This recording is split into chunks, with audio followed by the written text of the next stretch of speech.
Hello, dear ones. Father Peter John here, coming to you from All Saints on South Fairfax. Christ is risen. I was trying to think of what I wanted to talk about today. I've been talking about Esther and the Myrbearers the last couple of days. Prior to that, I was talking about figures who had had interactions with Christ in and around his crucifixion and resurrection. But I couldn't decide. Did I want to go back to that? So I decided to pray, and I said, Lord, what do you want me to say? And the immediate response I got was 2 Kings chapter 6. He didn't say 2 Kings chapter 6. It was just the story that immediately came to my mind. And I thought, okay, that's what we'll do. And hopefully that means there's some out there who need to hear the story.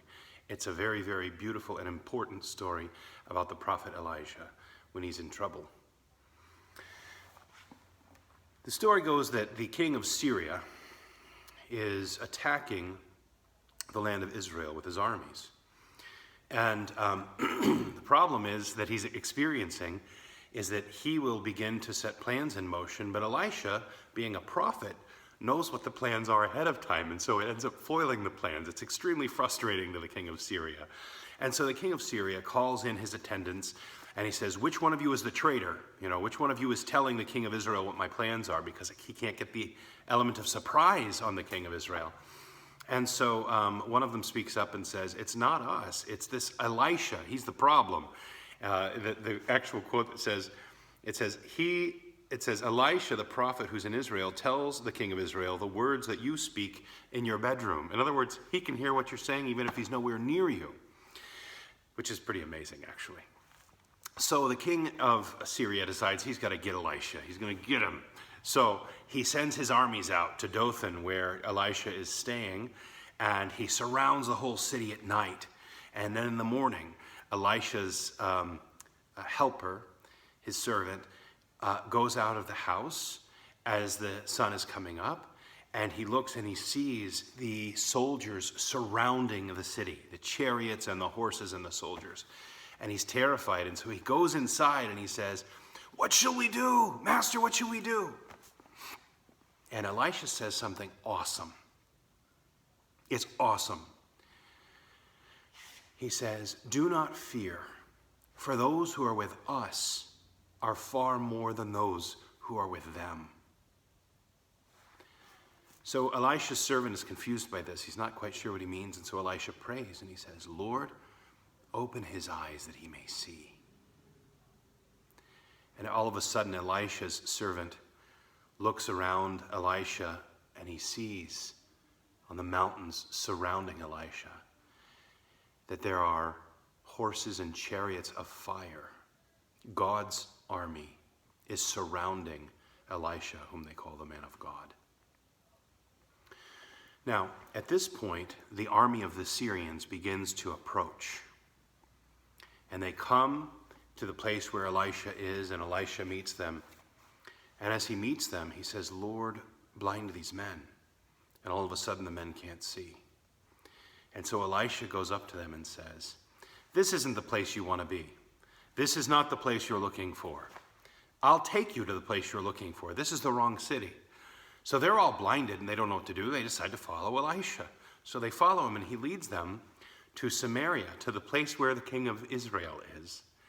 And when he gets there to Samaria, he prays that the Lord will open their eyes.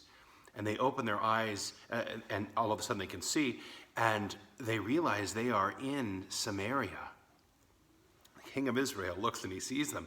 He says, Master, Elisha, should we kill them all? Is that what we should do? Should we kill them all? And Elisha says, no. No, is that what you do with prisoners of war when you capture them with swords and arrows? No. He says, I want you to feed them. And then I want you to send them home to their country. So the king prepares a great feast, and the men of the army feast, and they eat and they drink, and they are filled and sustained, and then he sends them home to the king of Syria. One can only imagine how frustrated the king was at that point. But then there's a very, very interesting phrase at the end of this whole story. It says, so the bands of Syrian raiders came no more into the land of Israel. Isn't that interesting? So through peace, through prayer, through truth, Elisha, the man of God, was able to conquer the army of the king of Syria. And the result was that the bands of Syrian raiders no longer came to the land of Israel. What does this have to do with us? Well, let me venture a guess. There is a hostile force that is surrounding our city, that is surrounding our cities, that is surrounding our states, that is surrounding our country, that is truly in the countries throughout the world. And it seems to me that the answer to this, I mean, yes, we're doing all of these things scientifically to try to find vaccines and to try to socially distance and space ourselves, and we're taking precautions. But the most important thing we get from this story is connection and communion and trust in God. That's it. I believe that's what God wants us to learn from this particular Bible story today. So God bless and protect each and every one of you. May he give you boldness in your prayer and courage in the face of danger. May we always realize and remember the truth that those who are with us are far more than those who are with them. That is our reality. God is in control, and we are his servants. Christ is risen. Indeed, he is risen.